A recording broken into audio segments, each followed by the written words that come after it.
आप सबको जय मसीह की। और मैं आज आपके सामने एक वीडियो लेके आ रहा हूँ। विशेष करके मैं चाहता हूँ कि परमेश्वर हमारे जीवन में कार्य करे, हमें उत्साहित करे और हम संसार के अनुरूप न चलें। हम परमेश्वर के वचन और उसकी शिक्षा को ध्यान में रखते हुए हम अपने जीवन को, मसीही जीवन को एक आदर्श के रूप में हम देखें और उससे अनुसार जीवन जिएं। परमेश्वर का वचन बाइबल हमें सिखाता है। इफिसियों उसकी 4 अध्याय में कुछ पदों को मैं पढ़ना चाहता हूँ। इसलिए मैं कहता हूँ कि प्रभु मैं तुम्हें चेतावनी देता हूँ कि जिस प्रकार गैर यहूदी अपने मन की अनर्थ रीति पर चलते हैं, तुम आगे को वैसे ना चलो, क्योंकि उस अज्ञानता के कारण जो उनमें है और उनके मन की कठोरता के कारण उनकी बुद्धि अंधकार में हो गई है और वे परमेश्वर के जीवन से अलग हो गए हैं। वे सुन्न होकर यहाँ तक लुचपन में लग गए हैं कि सब प्रकार के गंदे काम करने के लिए लालायित रहते हैं। तुम में तो मसीह को इस प्रकार नहीं जाना, यदि वास्तव में तुमने उसके विषय में सुना और जैसा यीशु में सत्य सिखाए भी गए कि तुम पिछले चाल चलन के पुराने मनुष्यत्व को उतार डालो जो वर्माने वाली अभिलाषा के अनुसार भ्रष्ट होता जाता है, और अपने मन के आत्मिक स्वभाव में नए बनते जाओ और नए मनुष्यत्व को पहन लो जो परमेश्वर के अनुरूप सत्य की धार्मिकता और पवित्रता में सिरजा गया है। आज मैं आप सबके सामने विशेषकर हमारे जो विश्वासी भाई बहन है, मसीह सेवक हैं, हम लोगों के लिए कुछ बातें करना चाहता हूँ। जैसे यहाँ पौलुस हमारे जीवन के लिए बातें करते हैं। जैसे यीशु मसीह ने हमें कहा कि तुम क्या ना करो, झूठे उन शास्त्री और फरीसियों की तरह दिखाने वाला जीवन कुछ और असलियत में जीवन कुछ और। उन लोगों को यीशु मसीह ने कहा तुम क्या हो, चुनी पुती हुई तुम क्या हो, कब्र हो। बाहर से तो बहुत सुंदर दिखता है, लेकिन अंदर क्या है? अंदर बदबू और हड्डियां और गंदे की पड़ी है। ठीक उसी तरह से पौलुस भी यहाँ पे एक अविश्वासी लोगों के बीच में एक मसीह जीवन का चरित्र के बारे में बात कर रहा है। हमें कैसा जीवन जीना चाहिए, हमें लूचपन में नहीं, हमें संसार के निर्बुद्धि में पड़े हुए, अंधकार में पड़े हुए लोगों के समान नहीं।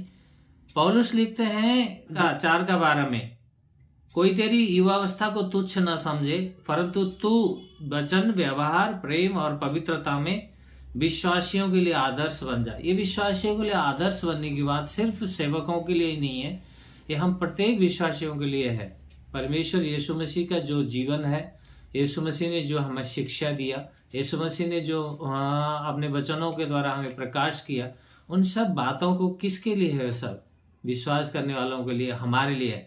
जिन्होंने विश्वास नहीं किया, जो अभी विश्वास नहीं करते, उनके लिए तो ये वचन का कोई मायने नहीं है। क्योंकि पौलुस जिस तरह से कहते हैं ना, क्रूस की कथा नाश होने वालों के लिए तो मूर्खता है, परंतु हम उद्धार पाने वालों के लिए परमेश्वर की सामर्थ है।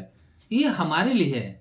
अगर हम से आज के सेवक, हमारा जीवन विश्वासी के सामने एक आदर्श जीवन नहीं है, हम भी उसी कपट में शामिल हैं, हमारा जीवन वैसा ही है जैसे उन फरीसियों का जीवन था, तो फिर हम में और उनमें ज्यादा फर्क नहीं होगा। क्योंकि जिस तरह से कहते हैं ना, हाथी के दिखाने के दांत और हैं और चबाने के दांत है। और अगर इसी तरह हमारा एक मसीह जीवन है, हम सेवक होके दिखाना तो चाहते हैं, लेकिन असलियत में सेवक बनना नहीं चाहते। हम अपने जीवन से उस आदर्श को विश्वासी के सामने एक नमूना के तौर पर अपने जीवन को दिखाना नहीं चाहते, तो फिर हम कौन से सेवक हैं, किसके सेवक हैं? ये प्रश्न गंभीर है, आज सोचने की जरूरत है। क्योंकि पौलुस लिखते हैं इस संसार के टेढ़े मेढ़े लोगों के बीच में हमें क्या करना चाहिए? एक नमूना का जीवन जीना चाहिए, एक आदर्श का जीवन जीना चाहिए।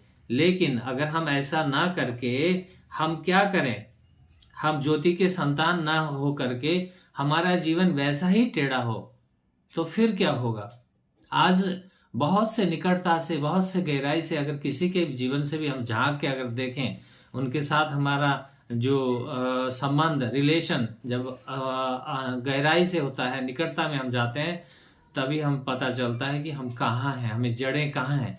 यीशु मसीह में हमें हमारी जड़ें कितनी खोखली हैं, दुख होता है। मित्रों, मेरा ये वीडियो बनाने का अर्थ ये नहीं कि मैं उन सब सेवकों को मैं गलत कह रहा हूं, नहीं, लेकिन कुछ सेवक ऐसे हैं जो अपने आप में भ्रष्टता में हैं, लिप्त हैं संसार में, संसार को ही मसीहत में अर्थात चर्च में ले आए हैं। संसार से क्या सीखेंगे हम? हमसे, चर्च से, कलीसिया से संसार को सीखना चाहिए, लेकिन यहां उल्टा हो रहा है। तो क्या होगा? हम कौन से यीशु को मान रहे हैं? क्या बाइबल का यीशु, जिस यीशु ने आपके और मेरे लिए क्रूस में बलिदान किया, उसने आपको और मेरे पापों के बदले में क्रूस में जो पीड़ा सहा, जो कष्ट सहा, सबसे बड़ी बात तो वो स्वर्ग का परमेश्वर, संपूर्ण ब्रह्मांड का अधिपति राजा, जिसने आपके और मेरे लिए मनुष्य रूप धारण करके अपने आप को शून्य बना के इस धरती में आया, उस परमेश्वर के प्रतिफल में हमारा जीवन हम क्या नमूना दिखाना चाहते हैं? यीशु मसीह ने कहा, प्रभु यीशु ने कहा, तुम एक दूसरे से प्रेम करोगे तो तभी लोग जानेंगे कि तुम मेरे चेले हो। हम कौन सा प्रेम दिखा रहे हैं? कौन सा हम आदर्श दिखा रहे हैं? कौन सा नमूना पेश कर रहे हैं? ये आज सोचने का विषय है, क्योंकि ये विषय बहुत गंभीर है।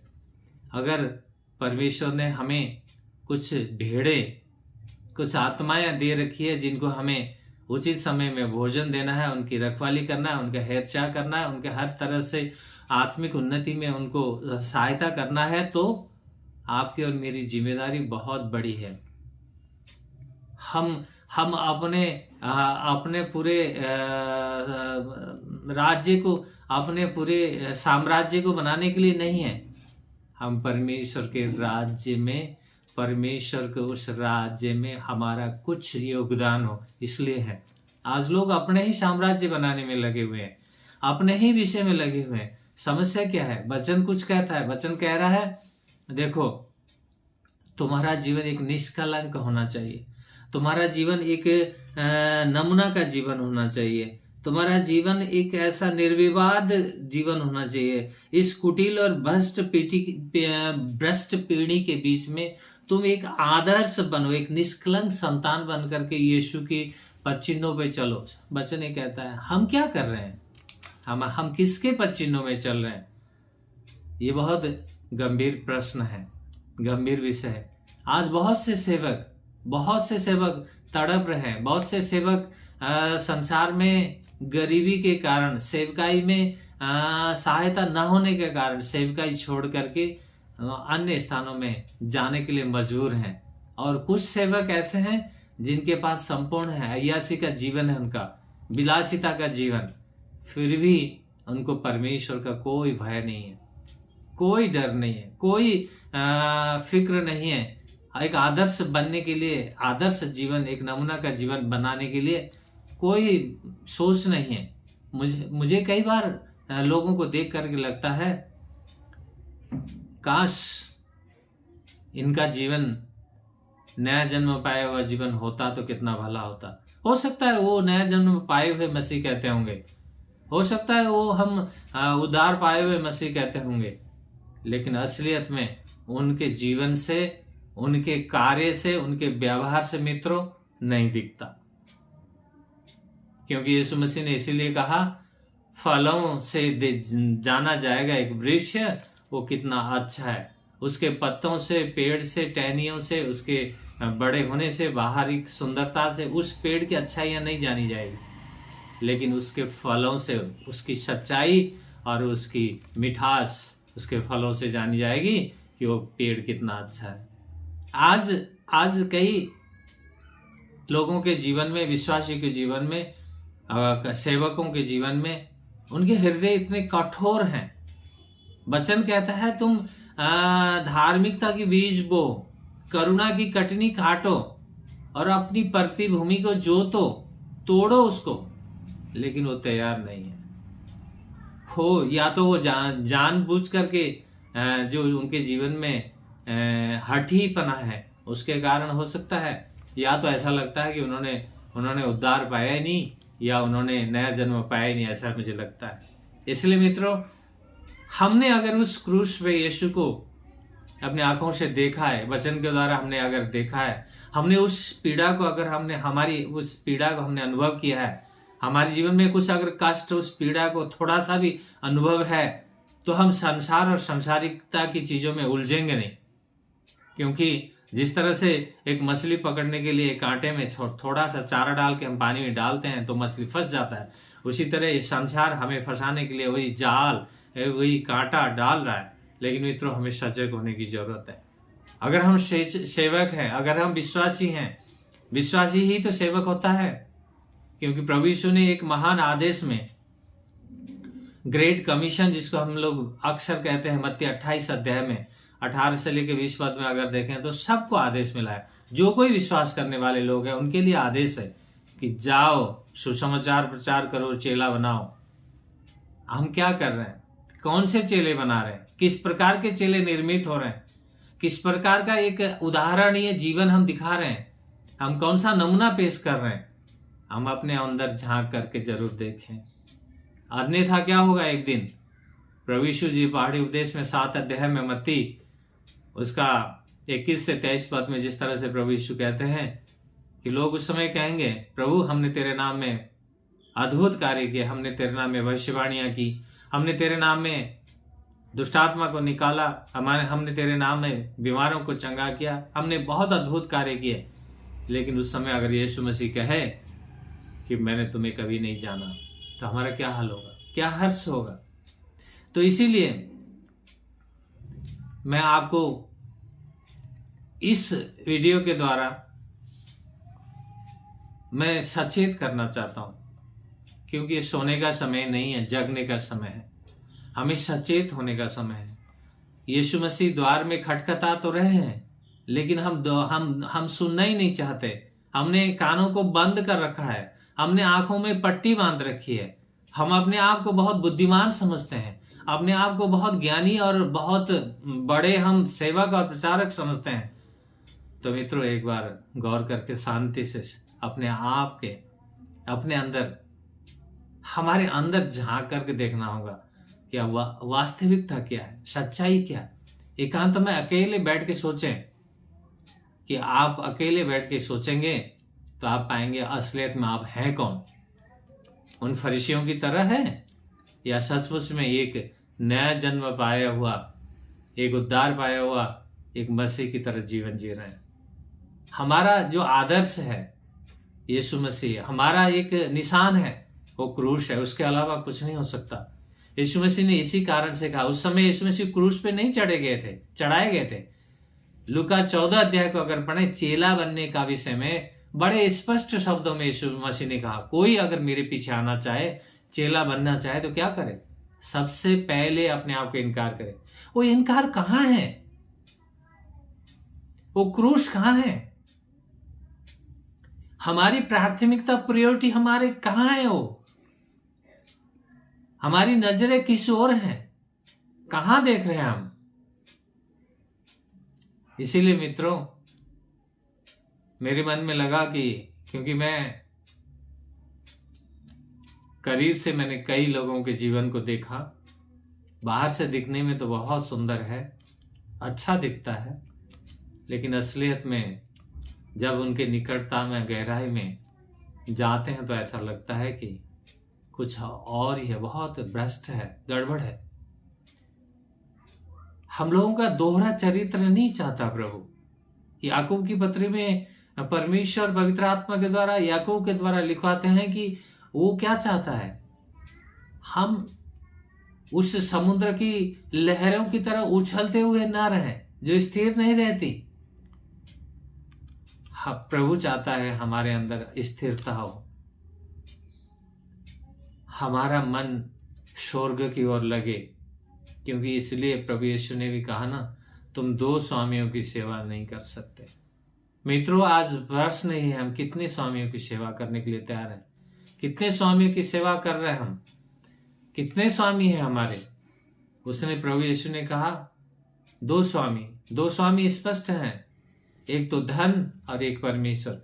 अगर हम दोनों की सेवा करना चाहें हम इस संसार को भी पालें, इस संसार का आनंद भी उठा लें, और मित्रों हमारे लिए स्वर्ग भी कंफर्म रिजर्व्ड रहे, कोई वहां स्वर्ग भी हमसे छीने ना। दोनों जगह हमारी दोनों हाथों में लड्डू हो सकता है क्या? नहीं हो सकता, क्योंकि यीशु मसीह ने इसी ने कहा कि भाई ये मार्ग जो है ना सांकरा है, ये मार्ग कष्टदायक है, ये मार्ग पीड़ादायक है, लेकिन अंत में ये मार्ग उत्तम देश में पहुंचाने वाला है, वो अनंत का जीवन में ले जाने वाला मार्ग है। इसीलिए आपको और मुझे चुनने की जरूरत है कि वास्तव में हमने कौन से यीशु को चुना है, हम किस यीशु के पीछे चल रहे हैं। क्या वो यीशु जो आपके और मेरे लिए मारा गया, कुचला गया, जिसने अपने आप को शून्य कर दिया, वो यीशु के पीछे चलना चाहते हैं? हमारा आदर्श वो है या कोई और ही है जो कहता हो नहीं नहीं प्रेम करने की जरूरत नहीं है, नहीं नहीं एक आदर्श बनने की जरूरत नहीं है, हम जैसे मर्जी जीवन जी सकते हैं, जैसे मर्जी हम लोगों की अगुवाई कर सकते हैं, तो फिर आपका यीशु कोई और है। वो यीशु अवश्य नहीं है जो यीशु कहता है विश्वासियों के लिए अपना आदर्श, अपना जीवन आदर्श बना के स्थापित करो, एक नमूना की तरफ दिखाओ, तुम एक आदर्श जीवन जियो, कष्ट सहो, पीड़ा सहो, और उसके लिए जो यीशु मसीह ने जो एक एग्जाम्पल सेट करके गया, उसी मार्ग पे चलो, वो कहता है। इसलिए मैं आपसे निवेदन करना चाहता हूं, एक बार अपने अंदर झांक करके देखें, पश्चाताप करें। गलतियां हो सकती हैं, भूल कर सकते हैं, लेकिन हृदय कठोर करके हम उन भूल को ही समझना ना चाहें। जिस तरह प्रभु यीशु ने कहा ना, भाई दूसरे को आंखों में तिनका तो दिख रहा है, लेकिन अपने आंखों का लट्ठा नहीं दिखता। ये समस्या आज एक व्यवहारिक समस्या है। हम मसीह तो हैं, परमेश्वर का वचन प्रचार तो करते हैं, सुसमाचार को बहुत सुंदर रीति से प्रस्तुत तो करते हैं, लेकिन हम जीवन क्या जी रहे हैं उस वचन के अनुसार अपना जीवन नहीं है। अगर ऐसा है तो हम उस चूना पोती हुई कब्र के समान हैं, ध्यान रखें और सचेत हो जाए, अन्यथा एक दिन यीशु मसीह सबका न्याय करने वाला है। क्योंकि जो बीज बोएंगे वही बीज काटने हैं हमने, कोई दूसरा भी फल हमें नहीं मिल सकता। जो ही बीज हम बोएंगे वही काटेंगे, प्रभु का वचन कहता है, बाइबल कहता है। इसीलिए सजग हो जाए और परमेश्वर की ओर फिर आए, पश्चाताप करें। इसी में भलाई है, इसी में जीवन और उत्कृष्ट जीवन का मार्ग यही है। Thank you. जय मसीह की।